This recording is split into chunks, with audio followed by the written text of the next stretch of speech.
শুভ সকাল মিষ্টি মিষ্টি বন্ধুরা, টগরি ব্লগ চ্যানেলে তোমাদের আরও একবার স্বাগত, অনেক ভালোবাসা। সকালবেলা উঠে সমস্ত কাজবাজ করে স্নানটা সেরে ফেললাম।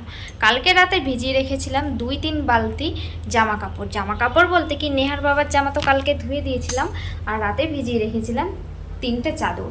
যেহেতু বর্ষাকালে জামা কাপড় তারপরে চাদর ফাদর ধোয়া হয় না, আজ ধুই কাল ধুই এরকম করতে করতে ধোয়াই হয় না।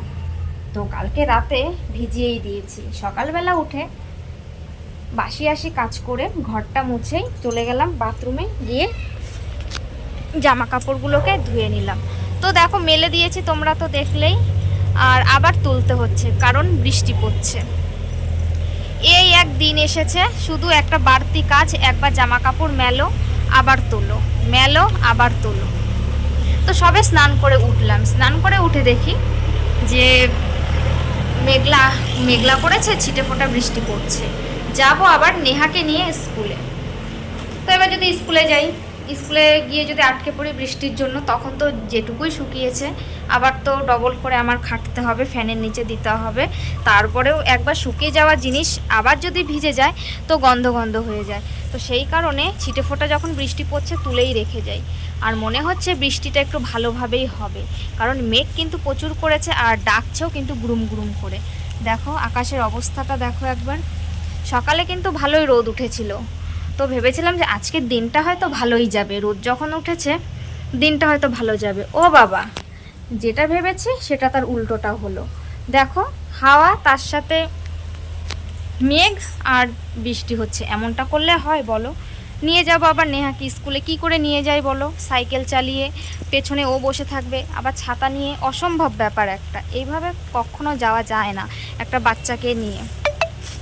যা, ওইদিকে গেঞ্জিটা পড়ে গেল, এই দেখো গেঞ্জিটা পড়ে গেছে। এটাকে টান দিয়েছি চাদরটাকে, আর গেঞ্জিটা পড়ে গেছে। তো চলো, এখন আর কথা বলছি না। এই যে তোমাদের নেহা দেখো রেডি হয়ে গেছে, এখন ওকে ভাত দেব। আর সকালবেলা দেখলেই তো গ্যাস দিয়ে গেছে, কালকে পরশুদিন গ্যাস ফুরিয়ে গেছে। দেখো সাইকেলটা পড়ে যাচ্ছিল, এক হাতে কতটা করা যায় বলো? তো এই যে নেহা দেখো গেঞ্জিগুলোকে নিয়ে এসেছে, আরও কিছু আছে। ওই যে ওই দুটো আনলে জামা কাপড় তোলা কমপ্লিট। আজকে একটা ঘরের বিছানার চাদর দিয়ে বালিশের কভার দিয়ে ধুয়ে দিয়েছি। কালকে নেহার বাবার খাটের বিছানার চাদর বালিশের কভার টভারগুলো ধুতে হবে।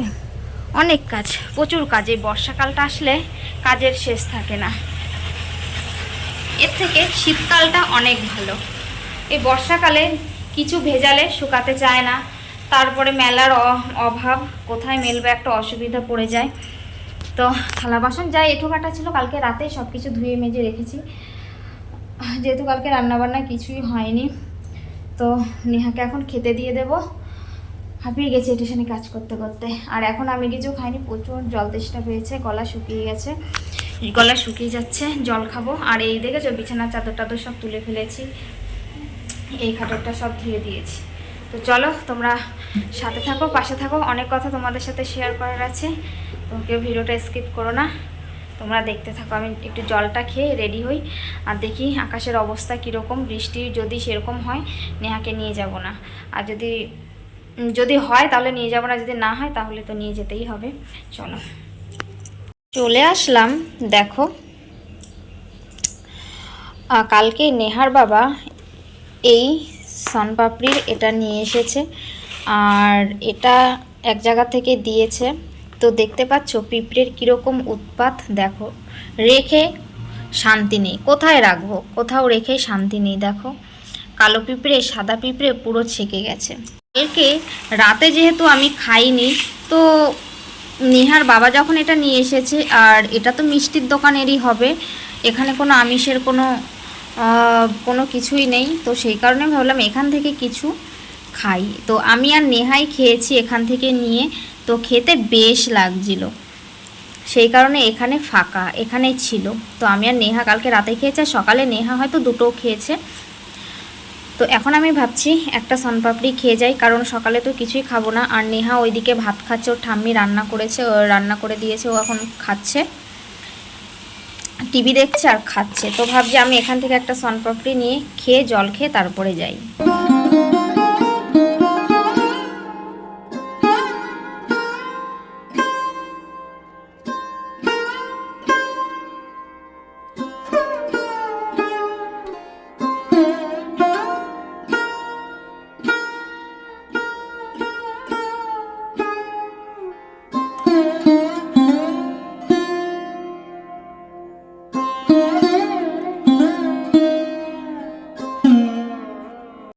তোমাদেরকে তখন বললাম যে আকাশে মেঘ করেছে, বৃষ্টি হবে। তো নেহাকে নিয়ে যখন আমি স্কুলে গিয়েছি, ভালো ছিল। যখন স্কুল থেকে বেরিয়েছি এতটা জোরে বৃষ্টি শুরু হয়েছে কি বলবো। প্রথমে একটা দোকানে দাঁড়িয়েছিলাম, তারপরে বৃষ্টি কমছেই না, হালকা কিছুটা কমেছে। তারপরে ভাবলাম যে না, এর মধ্যে যদি বাড়ি যেতে না পারি, এরপরে যদি আরও জোরে বৃষ্টি হয় তাহলে তো যেতেই পারবো না। তো ভিজে ভিজে বাড়িতে চলে আসলাম। তারপরে যেহেতু রান্না বান্না হয়নি, কিছু না, একটা মাথায় একটা টেনশন আছে, চাপ আছে। তো বাড়ি এসে আগে ভাত বসিয়ে দিয়েছি, ভাত আমার হয়ে গেছে। তো এই দিকে দেখো পটল কেটে নিচ্ছি। আর এই পটলগুলো নেহার বাবা বাজার করে দিয়ে গেছে। তো একটু নরম নরম হয়ে গেছে, কেমন একটা বেশি করে না খোসা মাংস উঠে যাচ্ছে, যেহেতু নরম হয়ে গেছে। আর পটল এমন একটা জিনিস, মানে যদি শক্ত থাকে তো ছাড়াতে ভালো হয়, নরম হয়ে গেলে একদমই ছাড়ানো যায় না। তো এইদিকে দেখো আমি পটলটাকে ছাড়িয়ে নিচ্ছি। আজকে পটলের একটা নতুন একটা আইটেম করব।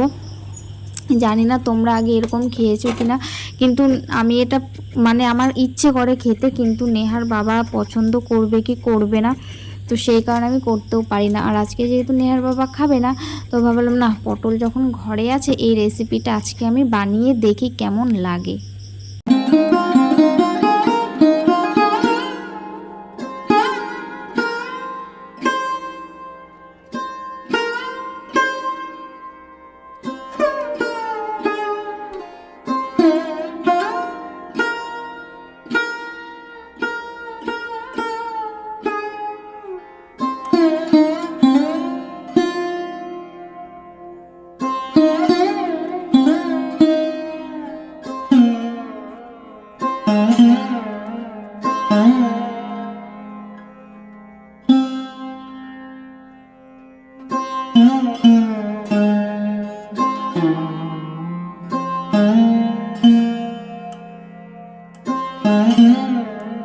এর আগের দিন যে চাল কুমড়োটা রান্না করেছিলাম, পুরোটা তো আর রান্না করিনি, অর্ধেক রেখে দিয়েছিলাম।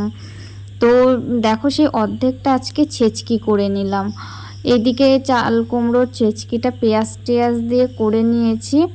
আর এতটা ভালো লাগে কি বলবো বন্ধুরা, এভাবে তোমরা খেয়ে দেখবে, চাল কুমড়োর খুব ভালো লাগে পেঁয়াজ টেয়াজ কাঁচা লঙ্কা দিয়ে।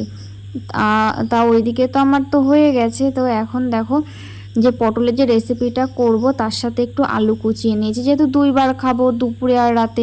নেয়ার বাবা যদি খেত তাহলে অন্য কিছু করতাম, খাওয়া হয়ে যেত, যেহেতু নেয়ার বাবা খাবে না।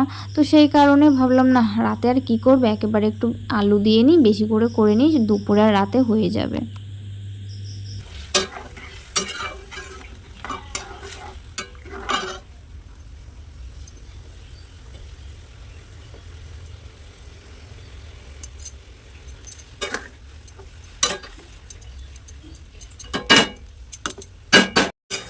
তো এইদিকে দেখো এই তরকারিটা হয়ে গেছে। পটলের তরকারিটা না আজকে এইভাবে করলাম, জানি না কেমন হবে খেতে। তো বেশি আর টানাবো না, এরকমই থাকবে। আবার যখন ঠান্ডা হবে না একটু টেনে যাবে, কারণ আলু দেওয়া হয়েছে না, যত ঠান্ডা হবে এই ঝোলটা তত টেনে যাবে। তো আর যেহেতু দুইবার খাবো, দুপুরে আর রাত্রেবেলা, সেই কারণে একটু ঝোল ঝোল রাখলাম। এখনই অফ করে দেব, হয়ে গেছে। 2 hours later. যাই হোক, এখন দেখো ভাত বেড়ে নিয়েছি। আর এখানে নিয়েছি দুপুরবেলা, তো দেখলেই দেখো আলু পটলের যে রসাটা করেছিলাম মাখা মাখা করে, সেটা নিয়ে নিয়েছি। আর ওখানে নেহার ভাত আছে, যা ওই যে প্লেটটা নিয়ে, তো প্লেটের নিচে চাল কুমড়োর ওই ছেচকিটা আছে। হ্যাঁ নিয়ে, ওটাই নিয়ে আয়, দুটোই নিয়ে আয়। তো এখন খেতে বসবো। আর এখন অনেকটাই রাত বেজে গেছে, আজকে রাতে ভাত খাচ্ছি কারণ নেহার বাবা বাড়িতে নেই। সেই কারণে রুটি আর করিনি, আর ভাতও ছিল অনেক, সেই কারণে রাতে ভাতই খেয়ে নিচ্ছি। আর এটা দেখো দুপুরে নেহাকে দিয়েছিলাম, নেহা খাইনি, তো এখন খেয়ে নেবো। আর এই যে চাল কুমড়ো ছেচকি অল্প একটুখানি রেখে দিয়েছিলাম, দারুণ হয়েছিল ছেচকিটা। তো চলো ঝটপট করে খেয়ে নিই, রাত অনেক হয়েছে।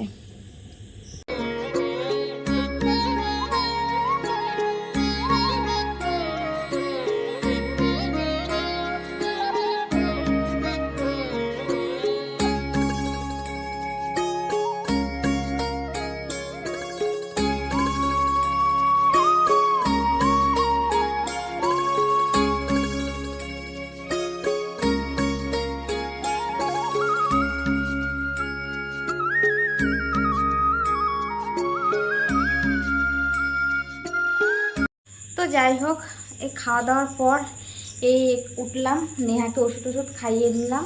আর ওইদিকে দেখো দুধ গরম হচ্ছে। আজকে বিকেলবেলা নেহা ঘুমিয়েছে, তখন কটা বাজে, 5টা মতন বাজে, আমি আর ও ঘুমিয়েছিলাম। আর ও ঘুম থেকে উঠেছে তখন বাজে 10:30। এবার এখন তার ঘুমানোর কোনো ইচ্ছেই নেই। দেখো ওর ভাব কায়দাগুলো একটু এখানে এভাবে গড়াচ্ছে। আর এখনও কিন্তু খাটে বিছানা চাদর টাদর কিন্তু কিছুই পাতেনি, দেখো যেরকম তুলেছিলাম সেরকমই কিন্তু আছে। সন্ধেবেলায় বসেছিলাম একটু কাজে, এর জন্য সব কিছু ছড়ানো ছিটানো আছে। তো বিছানা চাদরগুলো এখনও শুকায়নি, কারণ সারাদিন যে পরিমাণে বৃষ্টি হয়েছে। আর সকালে যেটুকু মেলে দিয়েছিলাম হালকা রোদ উঠেছিল, শুধু জলটা ঝরেছে, এছাড়া এই দেখো ঘরের মধ্যে সব জামা কাপড় মেলে দিয়েছি। দেখো এই চাদরটা, নেহার বাবার জামা, আমার নাইটি, সব কিছু ঘরের মধ্যে মেলে দিয়েছি, এখনও শুকায়নি। রাতে ফ্যান চালিয়ে ঘুমাবো, ওইটুকু শুকাবে, তারপরে কালকে সকালে বিছানার চাদরগুলোকে পেতে নেব। আর আজকে এখানে এমনি যাই হোক কাঁথা টাথা পেতে তারপরে ঘুমিয়ে পড়বো। তো ওইদিকে দুধটা গরম হচ্ছে দেখো। আর ওকে তো ওষুধ খাইয়ে নিলাম নেহাকে, নেহার রাতে আর সকালে ওষুধ আছে, সকালেরটা মিস হয়ে যাচ্ছে, মনে থাকে না, কিন্তু রাতে খাইয়ে দিই। তো এখন রাত বাজে কিন্তু 11:30 মতন বেজে গেছে, সবাই ঘুমিয়ে গেছে। 11:30 সবাই এখন ঘুমিয়ে গেছে, পাড়া প্রতিবেশী সবাই ঘুমিয়ে গেছে, পাড়া পুরো শুনশান। তো আমি এখন শুয়ে পড়বো, আর বেশি কথা বলবো না। আর ফিল্টারেও জল নেই, কালকে ফিল্টারে জল ভরবো। তো চলো আজকের মতন ভিডিওটা এখানেই শেষ করছি, দেখা হবে তোমাদের সাথে পরবর্তী নতুন ভিডিওতে। ততক্ষণে সবাই ভালো থেকো, সুস্থ থেকো, টাটা, শুভরাত্রি।